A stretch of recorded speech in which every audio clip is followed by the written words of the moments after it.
প্রতিষ্ঠার পর থেকে আজ পর্যন্ত ইসলামী আন্দোলন বাংলাদেশ কখনো অন্যায়ের সঙ্গে আপোষ করে নাই, শর্টকাট পথে ক্ষমতায় যেতে চায় নাই, নীতি বিসর্জন দেয় নাই।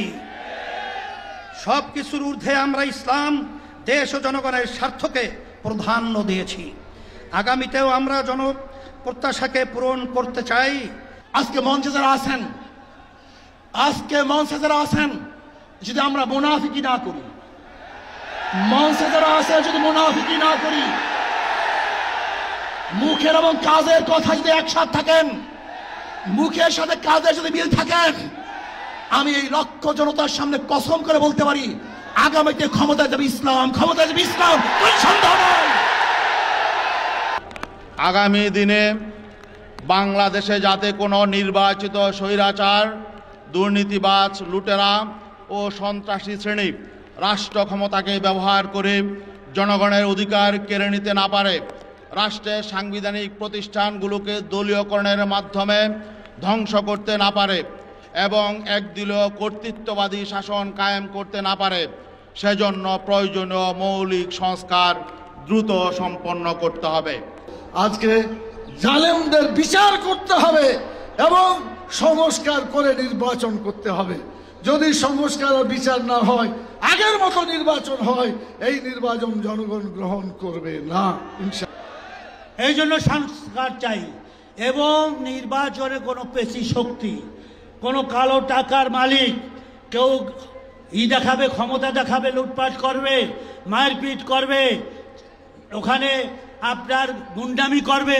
এই গুন্ডামি আগামী নির্বাচনে কি আমরা নির্বাচন কেন্দ্রে করতে দেব কি দেব না?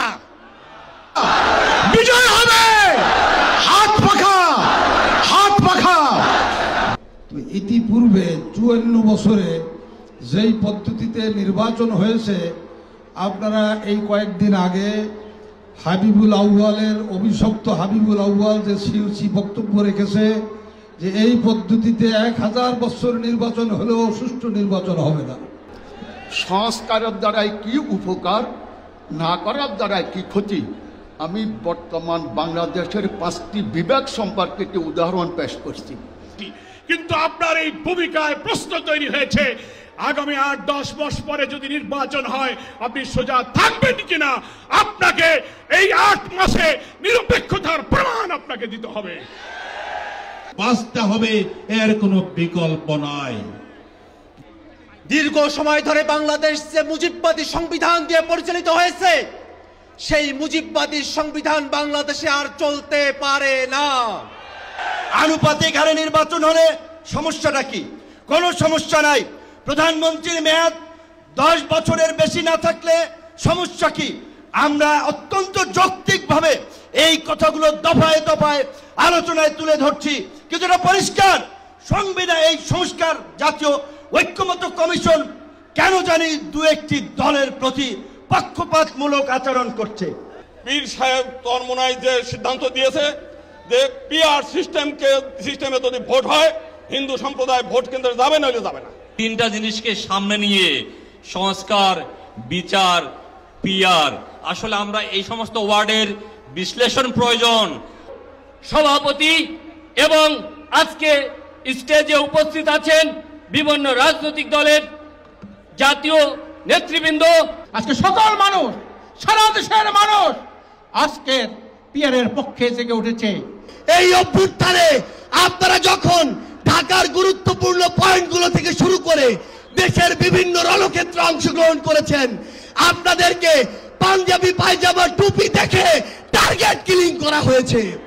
আমরা 2013 সালে শাপলা চত্বরে আমাদের রক্ত বিলীন করে শত শত মানুষ জীবন দিয়েছি।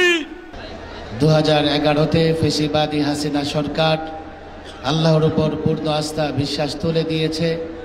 আমরা দাবি করেছি, সংস্কার কমিশনের সঙ্গে বৈঠকে দাবি করেছি। আজকে এই জনতার মঞ্চ থেকে আমি দাবি করতে চাই, আল্লাহর উপর পূর্ণ আস্থা বিশ্বাস পুনর্বহাল করতে হবে। বিজয় হবে হাত পাখা, হাত পাখা। বৃষ্টি কি আমাদেরকে কাবু করে দিল নাকি? সংগ্রামী বন্ধুগণ, এ পর্যায়ে আপনাদের সামনে মূল্যবান বক্তব্য রাখবেন